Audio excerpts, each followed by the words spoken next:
talk about ways that you can recover your hoop when it starts to drop. So there are three things that you can do. You can change your speed, you can dip under your hoop, or you can start spinning with your hoop, and we're going to cover all three.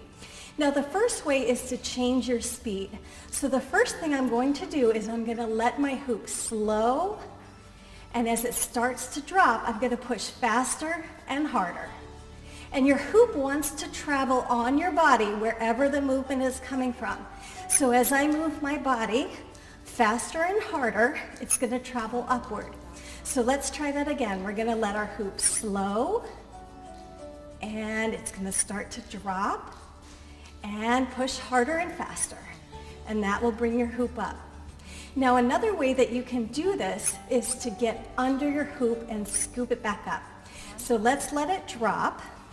We're going to slow our movement, and we're going to scoop under it and pick it back up. Let's do it again. We're going to let it slow, scoop under, and pick it back up.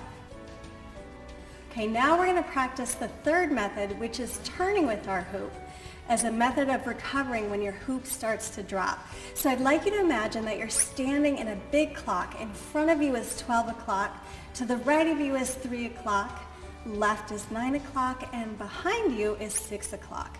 Now my hoop is spinning toward the left, so my left foot is going to be my pivot foot. It's going to stay grounded.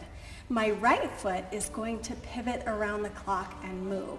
So I'm going to show you how to move first, and then we'll talk about how to use this in your recovery. So go ahead and pick up that right foot, and we're going to move it to the 12 o'clock position. So here we go. And pivot. Now we're going to pivot to 9 o'clock.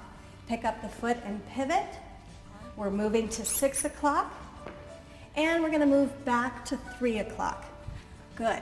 Now we're going to try moving all the way from 3 o'clock to 9 o'clock.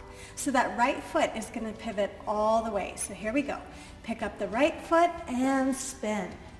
Good. We're going to move from 9 o'clock to 3 o'clock. Pick up the right foot and spin. Now, let's do this as the hoop starts to drop, because what's happening is when your hoop drops, as you spin, your hoop is going to gain momentum, and it's going to speed your hoop back up, which will bring it back up. So my hoop is starting to drop, and I'm going to spin. And that's really increasing the momentum of the hoop. So let's do that again. Let's let it slow and start to drop, and spin with the hoop. Good. So once you get comfortable with your waist hooping, you can move into the cardio segment of the DVD. We'll see you on the next segment.